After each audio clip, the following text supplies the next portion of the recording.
Alors, je m'appelle Catherine Chong, j'ai 31 ans. Je viens de Glovelier, dans le canton du Jura.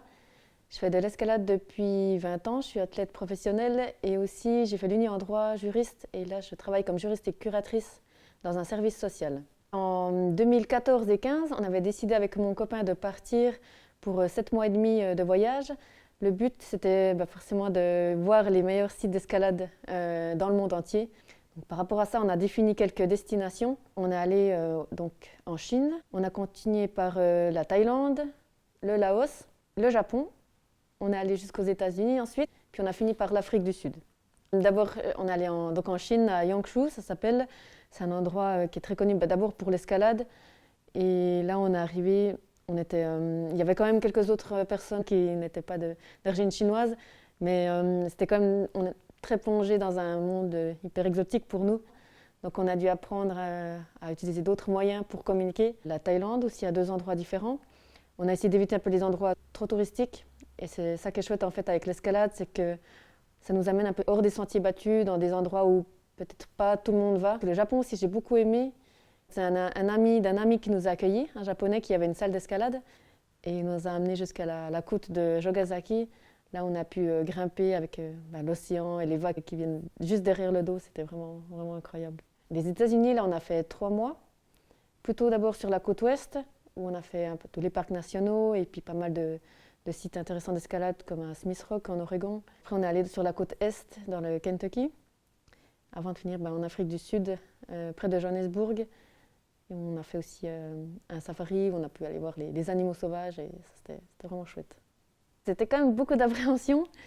Au début, quand on commençait à organiser le voyage, on est super excités, on fait les valises, on réfléchit aux endroits où on veut aller, qu'est-ce qu'on veut voir et tout, donc c'est super cool.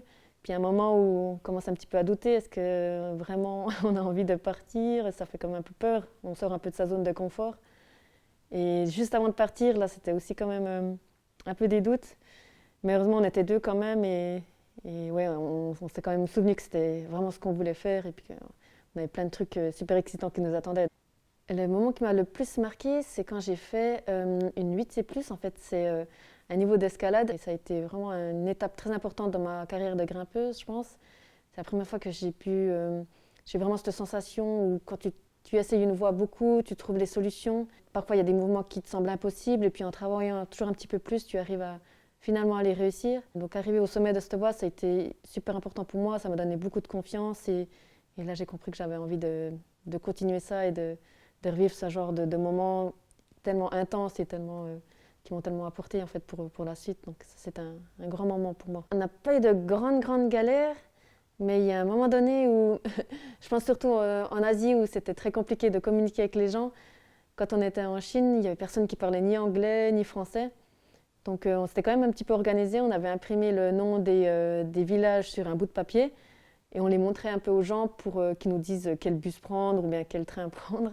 Il y a un endroit très reculé où on voulait aller, donc on faisait vraiment confiance aux gens qui nous disaient de prendre un bus pour peut-être 5 heures, je ne sais pas combien de temps. Et du coup après, entre 2 arrêts de bus, j'avais vraiment besoin de faire pipi et je ne savais pas du tout comment expliquer ça au chauffeur pour qu'il m'attende juste 5 minutes que je trouve des toilettes.